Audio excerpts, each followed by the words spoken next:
അമ്മേ പരിശുദ്ധമ്മേ, അമ്മേ പരിശുദ്ധമേ, ദൈവമാതാവേ, കൃപാസനത്തിലൂടെ ഞങ്ങൾക്കും ഞങ്ങളുടെ ദേശത്തിനും അമ്മ മധ്യസ്ഥം തേടി തന്ന എല്ലാ അനുഗ്രഹങ്ങൾക്കും കൃപകൾക്കും ഞങ്ങളിപ്പോൾ ഹൃദയം നിറഞ്ഞ നന്ദി പറയുന്നു. അമ്മേ പരിശുദ്ധമ്മേ, ദൈവമാതാവേ, 2004 ഡിസംബർ 7 ഉച്ചകഴിഞ്ഞ് 2:30 കൃപാസനത്തിൽ സംഭവിച്ച അമ്മയുടെ പ്രത്യക്ഷപ്പെടലിനെ കുറിച്ച് തിരുസഭയ്ക്ക് സമർപ്പിച്ചിരിക്കുന്ന പഠനരേഖകളുടെ മേൽ സഭാത്മകമായ പഠനം ആരംഭിക്കുവാൻ ഞങ്ങൾ പ്രാർത്ഥിക്കുന്നു.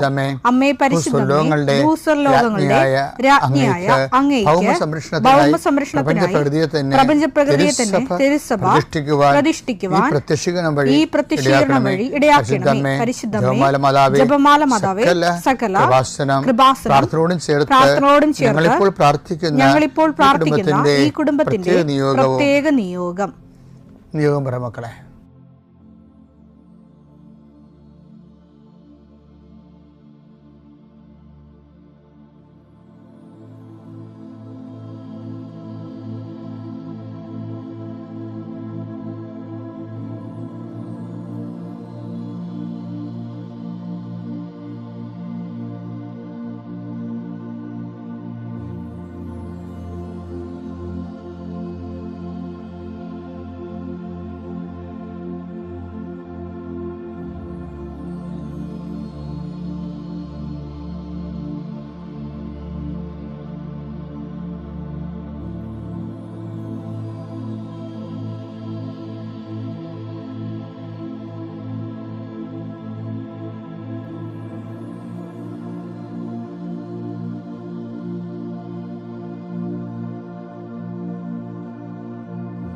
അമ്മയുടെ പ്രത്യക്ഷീകരണത്തിന്റെ ഈ അനുഗ്രഹവേളയിൽ ഞങ്ങൾക്ക് സാധിച്ചു തരുവാൻ കനിയണമേ.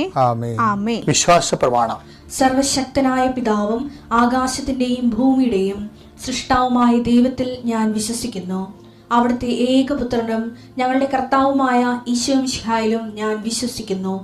ഈ പുത്രൻ പരിശുദ്ധാത്മാവിനാൽ ഗർഭസ്ഥനായി കന്യകാമറിയത്തിൽ നിന്ന് പിറന്ന് പൊന്തിയോസ് പീലാത്തോസിന്റെ കാലത്ത് പീഡകൾ സഹിച്ച് കുരിശിൽ തറയ്ക്കപ്പെട്ട് മരിച്ച് അടക്കപ്പെട്ട് പാതാളങ്ങളിൽ ഇറങ്ങി മരിച്ചവരുടെ ഇടയിൽ നിന്ന് 3-ാം നാൾ ഉയർത്ത് സ്വർഗത്തിലേക്ക് എഴുന്നള്ളി സർവശക്തിയുള്ള പിതാവായ ദൈവത്തിന്റെ വലതുഭാഗത്തിരിക്കുന്നു. അവിടെ നിന്ന് ജീവിക്കുന്നവരെയും മരിച്ചവരെയും വിധിക്കുവാൻ വരുമെന്നും ഞാൻ വിശ്വസിക്കുന്നു. പരിശുദ്ധാത്മാവിലും ഞാൻ വിശ്വസിക്കുന്നു. വിശുദ്ധ കത്തോലിക്കാ സഭയിലും പുണ്യവാന്മാരുടെ ഐക്യത്തിലും പാപങ്ങളുടെ മോചനത്തിലും ശരീരത്തിന്റെ ഉയർപ്പിലും നിത്യമായ ജീവിതത്തിലും ഞാൻ വിശ്വസിക്കുന്നു. ആമേൻ. സ്വർഗ്ഗസ്ഥനായ ഞങ്ങളുടെ പിതാവേ, അങ്ങയുടെ നാമം പൂജിതമാകണമേ. അങ്ങയുടെ രാജ്യം വരണമേ. അങ്ങയുടെ തിരുമനസ് സ്വർഗത്തിലെ പോലെ ഭൂമിയിലും ആകണമേ. അന്നു വേണ്ടുന്ന ആഹാരം ഇന്ന് ഞങ്ങൾക്ക് തരണമേ. ഞങ്ങളോട് തെറ്റ് ചെയ്യുന്നവരോട് ഞങ്ങൾ ക്ഷമിക്കുന്നത് പോലെ ഞങ്ങളുടെ തെറ്റുകൾ ഞങ്ങളോടും ക്ഷമിക്കണമേ. ഞങ്ങളെ പ്രലോഭനത്തിൽ ഉൾപ്പെടുത്തരുതേ, തിന്മയിൽ ഞങ്ങൾ രക്ഷിക്കണമേ. ആമേൻ. നന്മ നിറഞ്ഞ മറിയമേ, സ്വസ്തി. കർത്താവ് അങ്ങയുടെ കൂടെ സ്ത്രീകളിൽ അങ്ങ് അനുഗ്രഹിക്കപ്പെട്ടവളാകുന്നു. അങ്ങയുടെ ഉദരത്തിൻ ഫലമായി ഈശോ അനുഗ്രഹിക്കപ്പെട്ടവനാകുന്നു. പരിശുദ്ധ മറിയമേ, തമ്പുരാന്റെ അമ്മേ, പാപികളായ ഞങ്ങൾക്ക് വേണ്ടി ഇപ്പോഴും ഞങ്ങളുടെ മരണസമയത്തും തമ്പുരാനോട് അപേക്ഷിക്കണമേ. ആമേൻ. കർത്താവേ, നിന്റെ ഉന്നതമായ നാമത്തിന് സ്തോത്രം ചെയ്യുന്നു. കർത്താവേ, നിന്റെ വിശുദ്ധ പൗരോഹിത്യത്തെ മഹത്വപ്പെടുത്തണമേ. കർത്താവ്, ഈ പ്രഭാതത്തിലെ അങ്ങയുടെ മക്കളെ കാത്ത് കൊതിച്ചിരിക്കുകയാണ് ഈശോയെ, നിന്റെ വലതുകരത്തിൻ്റെ ഒരാശീർവാദം കിട്ടാൻ വേണ്ടി. കർത്താവെ, ഇന്ന് യാത്രയ്ക്ക് ഒരുങ്ങുന്ന ഓരോ മക്കളുണ്ട്. ഓരോ ഉദ്യമങ്ങളിലൂടെ മനസ്സിൽ വിചാരിച്ചുകൊണ്ട് പോണവരുണ്ട്. ഓരോ ലക്ഷ്യങ്ങൾ മനസ്സിൽ വെച്ച് പോകുന്നവരുണ്ട്. കർത്താവെ, നിന്റെ തിരുമുറുവാർന്ന് ആണിപ്പെടുതാന്ന് വലതുകരം മക്കളുടെ ശിരസ് വെക്കണമേ. അവർ പോകുന്നിടത്തേക്കല്ല, നീ പോകുന്നിടത്തേക്കെല്ലാം ഞാൻ നിൻ്റെ കൂടെ വരുമെന്ന് കർത്താവ് അങ്ങ് പറഞ്ഞിട്ടുണ്ടല്ലോ ഈശോയെ. അങ്ങയുടെ സഞ്ചാര സാന്നിധ്യം അങ്ങയുടെ മക്കളുടെ കൂടെ ഉണ്ടായിരിക്കണമെന്ന് പ്രാർത്ഥിക്കുന്നു. കർത്താവെ, ഉദ്യോഗത്തിൻ്റെ കാര്യത്തിന് വേണ്ടി പോകുന്നവരുണ്ട്, പഠന കാര്യങ്ങൾക്ക് വേണ്ടി പോകുന്നവരുണ്ട്, ജീവിത വ്യാപാരങ്ങൾക്ക് സാമ്പത്തിക കാര്യങ്ങൾക്ക് വേണ്ടി പോകുന്നവരുണ്ട്, ജോലി സംബന്ധമായ കാര്യങ്ങൾക്ക് വേണ്ടി പോകുന്നത് അവരുടെ എല്ലാം കർത്താവിന് തിരുസേന സമർപ്പിക്കുന്നു. ടെസ്റ്റ്, ഇൻ്റർവ്യൂ, പരീക്ഷ, ഏജൻസി, ക്രയവിക്രയങ്ങൾ, ജീവിതമാർഗങ്ങൾ, വിദൂര യാത്രകൾ, അങ്ങനെ ബന്ധുത്വം മുറക്ക് പോകുന്ന വിവാഹ യാത്രകൾ, ഈശോയെ എവിടെയെല്ലാമൊക്കെ പോകുന്നു അവിടെയെല്ലാം അങ്ങയുടെ മക്കളുടെ കൂടെ നീ ഉണ്ടാകണമേ എന്ന് പ്രാർത്ഥിക്കുന്നു. ഇന്നത്തെ മുഴുവൻ യാത്രകളിൽ കർത്താവ് നിൻ്റെ കൂടെ ഉണ്ടാവുകയും മാതാവ് നിൻ്റെ വലതുകരം ഗ്രഹിക്കുകയും സഞ്ചാരി മാതാവ് രാത്രി നീ തിരികെ വരുമ്പോൾ നിന്നെ ആരോഗ്യത്തോടെയും സമാധാനത്തോടെയും സുരക്ഷിതമായി ദൈവം നിന്നെ തിരികെ എത്തിക്കുകയും ചെയ്യട്ടെ.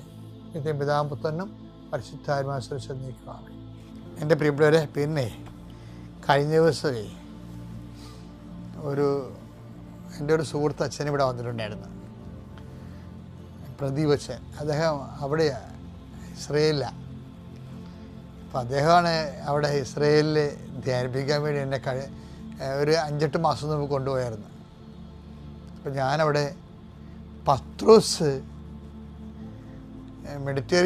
ഇസ്രയേലി മെഡിറ്ററേനിയൻ സമുദ്രത്തിൻ്റെ കിഴക്കേക്കരയാണെന്ന് തോന്നുന്നത്. പത്രോസ് താമസിച്ച സ്ഥലമുണ്ട്, യോപ്പ. അപ്പം നമ്മുടെ അവിടെ ആ വീട്ടിലാണ് ഞാൻ താമസിച്ചത്. അത് ഒരു ആശ്രമമാണ് ഇപ്പോഴും. ആ ആശ്രമത്തിലാണ് ഞാൻ താമസിച്ചത് ഒരു 4 ദിവസം പ്രാർത്ഥനാപൂർവ്വം. അപ്പോൾ ആ യോപ്പ, അതിനെക്കുറിച്ച് ബൈബിളിൽ പറയുന്നുണ്ട്. നടപടി പുസ്തകം 11:5 എടുത്തേ. ഞാൻ യോപ്പ നഗരത്തിൽ പ്രാർത്ഥിച്ചുകൊണ്ടിരിക്കുമ്പോൾ അപ്പോൾ എനിക്ക് ദിവ്യാനുഭൂതിയിൽ ഒരു ദർശനമുണ്ടായി. സ്വർഗത്തിൽ നിന്ന് വലിയ വിരിപ്പ് പോലെ ഒരു പാത്രം 4 കോണിലും പിടിച്ച് ഇറക്കുന്നത് ഞാൻ കണ്ടു. അത് എന്റെ അടുത്ത് വന്നു. ഞാൻ സൂക്ഷിച്ചു നോക്കിയപ്പോൾ അതിൽ ഭൂമിയിലെ 4 കാലികളെയും വന്യമൃഗങ്ങളെയും ഇഴജന്തുക്കളെയും ആകാശപ്പറവകളെയും കണ്ടു. എന്നോട് സംസാരിക്കുന്ന ഒരു സ്വരം ഞാൻ കേട്ടു. പത്രോസേ, എഴുന്നേൽക്കുക. നീ ഇവയെ കൊന്ന് ഭക്ഷിക്കുക. അപ്പോൾ ഞാൻ മറുപടി പറഞ്ഞു, കർത്താവേ, ഒരിക്കലുമില്ല. ഹീനമോ അശുദ്ധമോ ആയതൊന്നും ഞാൻ ഒരിക്കലും ഭക്ഷിച്ചിട്ടില്ല. സ്വർഗത്തിൽ നിന്ന് രണ്ടാമത് ആ സ്വരം പറഞ്ഞു, ദൈവം വിശുദ്ധീകരിച്ചതിനെ നീ മലിനമെന്ന് വിളിക്കരുത്. ബൈബിളിൻ്റെ നിലപാട് കണ്ട, അതായത് ഇതിന് ശേഷം സംഭവിക്കുന്ന വിഷയം എന്താണെന്നറിയാമോ? ദൈവം വിശുദ്ധീകരിച്ചതിനെ നീ ഹീനമെന്ന് വിളിക്കരുത്. അപ്പം ഇതിന് ശേഷം പത്രോസ് ആ യോപ്പായിലെ വീട്ടിൽ മുട്ട് കേൾക്കും. അപ്പോൾ തുറക്കുമ്പോൾ 3 പേര് നിൽക്കും. അപ്പോൾ എന്താ വന്നെന്ന് ചോദിക്കും. അപ്പോൾ കെസ്രയിലേക്ക് വന്ന് അങ്ങ് ഞങ്ങളോട് കർത്താവിനെക്കുറിച്ച് പറയണമെന്ന് പറയും. അപ്പോൾ അവരോട് ഒരു ശങ്കയുമില്ലാതെ ഈ ദർശനത്തിൻ്റെ വെളിച്ചത്തിൽ, കെസറിയ യഹൂദന്മാരുടെ സ്ഥലമല്ലായിരുന്നു, അത് വിജാതിയുടെ സ്ഥലമാണ്. അപ്പോൾ പക്ഷേ പത്രോസ് ഈ ദർശനത്തിന് മുമ്പാണെങ്കിൽ പോകത്തില്ല. കാര്യം എന്താ? വിജാതിയർ, ഹീനജാതികളെന്നുള്ളതാണ് ഈ യഹൂദൻ കണക്കാക്കിയിരിക്കുന്നത്. യഹൂദന്മാരുടെ ഒരു കണക്കതാണ്. ഇപ്പം തന്നെ ബെൻ മെനേഷെ എന്നും പറഞ്ഞ്, മനാസെ എന്നും പറഞ്ഞ് മണിപ്പൂരിൽ നിന്ന് കുറേ യഹൂദന്മാർ ഇപ്പം ഇസ്രയേലിലേക്ക് പോകുന്നില്ലേ? അവർ 250 പേര് പോയി. ഇപ്പം ബെൻ മെനാഷെ എന്ന് പറയണത് ഈ BC 720, നമുക്ക് പിന്നീട് കാണാം ആ വിഷയത്തെക്കുറിച്ച്. ഞാൻ ജസ്റ്റ് സൂചിപ്പിച്ചതേ ഉള്ളൂ. അപ്പം ഇങ്ങനെ യഹൂദന്മാർ മറ്റുള്ളവരെ കാണുന്നത് ഹീനജാതിയായിട്ടാണ്. അതാണ് ഈ പത്രോസ് പറയണത്. അപ്പോൾ ദൈവം ഉടനെ പത്രോസിനെ തിരുത്തും, ആരും ഹീനജാതി എന്ന് കാണരുതെന്ന് പറയും. പക്ഷേ എന്താ വിഷയം വെച്ചാൽ ഇത് യഹൂദന് ഇത് തലയെ പിടിച്ച സാധനമാണ്. എന്താണ്? അവർ മാത്രം സവർണർ, മറ്റുള്ളവരെല്ലാം ഹീനജാതി എന്ന്. അപ്പോൾ ദൈവം, ബൈബിൾ അതിൻ്റെ നിലപാട് വ്യക്തമാക്കണമല്ലേ. എല്ലാ ജാതികളെയും കൊണ്ടുവന്ന് പത്രോസ് മുമ്പിൽ കൊണ്ടുവന്ന്. അപ്പോൾ പത്രോസ് പറഞ്ഞ്, I will not take it. പറഞ്ഞ നിനക്ക് ഇത് ഇവരെ ഇവരുടെ കാര്യം ഏറ്റെടുക്കാൻ മുന്നോട്ട് പോകാൻ പറ്റത്തില്ല. കാര്യം എന്താണ്? ദൈവത്തിൻ്റെ മുമ്പ് ഹീനജാതിയില്ല, അവർണനുമില്ല, സവർണനുമില്ല. ഇവനെന്താണ്? ഞാൻ വിശുദ്ധീകരിച്ചതിനെ നിങ്ങൾ അശുദ്ധമെന്ന് വിളിക്കരുത്. പക്ഷേ ഈ ബൈബിള് കേരളം സ്വീകരിച്ചില്ല. കേരളം സ്വീകരിച്ചിരുന്നെങ്കിൽ ഇവിടെ ബൈബിൾ മതിയായിരുന്നു ഉച്ചനീചത്വം മനസ്സിലാക്കാൻ. അതുപോലെ തന്നെ എന്താ കാര്യം, ബൈബിൾ ആദ്യം സ്വീകരിച്ചവർ, ഈ സമൂഹം സ്വീകരിച്ചവർ, അവർ മറ്റുള്ളവരാരെയും കർത്താവ് പറഞ്ഞ പോലെ നിങ്ങളോ പ്രവേശിച്ചില്ല, പ്രവേശിക്കാൻ വന്നവരെ തടയുകയും ചെയ്തു. അങ്ങനെ തടഞ്ഞ് മറ്റുള്ളവരെ, അവർ ഞങ്ങളുടെ ഒപ്പം ഞങ്ങളെ ക്രിസ്ത്യാനികളാണെന്ന് പറഞ്ഞു കഴിഞ്ഞാൽ ഞങ്ങൾക്ക് ഒരു കുറവാണ്. മറ്റുള്ളവർ, അവർ താഴ്ന്ന ജാതിക്കാർ ഞങ്ങളുടെ വിശ്വാസമുള്ളവരാണെന്ന് പറയുമ്പോൾ, സഹോദരങ്ങളാണെന്ന് പറയുമ്പോൾ പറയാൻ പറ്റത്തില്ല. അങ്ങനെ വളരെ മൂഢജാതികൾ എന്ന് പറയാവുന്ന സവർണ തിമിരം ബാധിച്ച ആൾക്കാരാണ് ബൈബിള് ആദ്യകാലങ്ങളിൽ സ്വീകരിച്ചത്. അതിൻ്റെ ബുദ്ധിമുട്ടുകൾ കേരള സഭയിൽ വളർച്ചയില്ലാതിൻ്റെ ഒരു നല്ലൊരു കാലഘട്ടമുണ്ട്. നല്ലൊരു കാലഘട്ടം. പൊട്ടിസുകാർ വരുന്നവരെ നമുക്ക് പറയാം, ഇവിടെ എന്നാ സംഭവം പറഞ്ഞാലും പൊട്ടിസുകാർ വരുന്നവരെ പ്രവർത്തനമില്ല. അപ്പോൾ എന്തുകൊണ്ടാണ്? ബൈബിൾ സ്വീകരിച്ചവരെ അത് കൈമാറാനും മറ്റുള്ളവർക്ക് കൈമാറാൻ തയ്യാറായില്ല. പൊട്ടിസുകാർ വന്നിട്ട് പോലും ഭയങ്കര മറ്റുള്ളവർ വിശ്വാസത്തിലേക്ക് വരുന്നതിന് തടയാൻ വേണ്ടി ഭയങ്കര വിപ്ലവമൊക്കെ നടത്തി. നമ്മൾ കൂനംകുരിശെന്നൊക്കെ പറഞ്ഞ് വിപ്ലവം എന്ന് പറഞ്ഞാലും അത് വിദേശ മേൽക്കോയ്മയ്ക്കെതിരെയുള്ള ചെറുത്തുനിൽപ്പെന്നൊക്കെ പറഞ്ഞാലും ലത്തീൻ സഭയിലെ മത്സ്യത്തൊഴിലാളികൾ ഉൾപ്പെടെയുള്ള ആൾക്കാർ ലത്തീൻ സഭയിലേക്ക് വന്ന് ദൈവത്തിന് വേണ്ടി, ദൈവരാജ്യത്തിൻ്റെ എല്ലാ തരത്തിലുള്ള മത്സ്യങ്ങളെ പിടിക്കാൻ ദൈവരാജ്യത്തിൻ്റെ വലയിറക്കിയവർ വന്നപ്പോഴേ ആണ് ഇവിടെ പ്രശ്നമായത്.